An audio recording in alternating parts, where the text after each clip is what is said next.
truth about group training for young soccer players is real, and businesses won't want you to hear it, but I do. So the myth is that practice makes perfect, right? So you go out and you get your reps in, and my favorite, touches. Everybody needs more touches, and then you lift some weights, and all of a sudden you're better. Voila. Not really. The reality is practice only makes permanent. So if you're practicing wrong, what are you doing?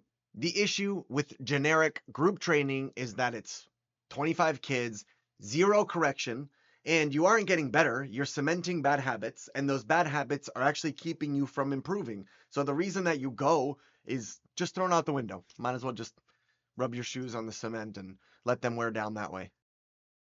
But how do you know if the session is not good? If the session is not being aggressively put on pause in order to correct something that probably the whole group is doing, then it's a huge red flag. Your trainer should have the integrity to stop the drill. It's annoying, but it's necessary. And a good trainer will move through the corrections quickly and let you get back after it. If you are practicing a mistake, you're just becoming an expert at doing it wrong. Next, we go over the cheerleader versus the architect.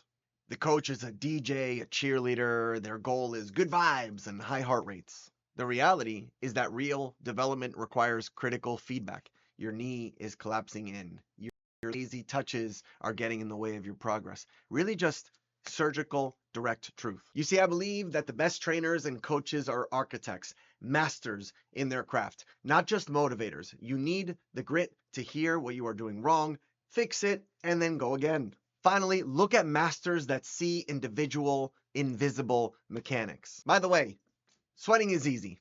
Thinking while you sweat is hard. That is why a feedback loop is critical. If you aren't getting information when you train, you are just off doing your circuits, enjoying your new red flag. Speed isn't just effort, it's shin angles, it's force production, and it's ground contact time. People, it's physics. These are things you shouldn't expect to know. That is why you hire somebody that does it for fun. See, in generic class, the issue is that they'll run faster and move harder from across the field, and you end up running hard with bad form.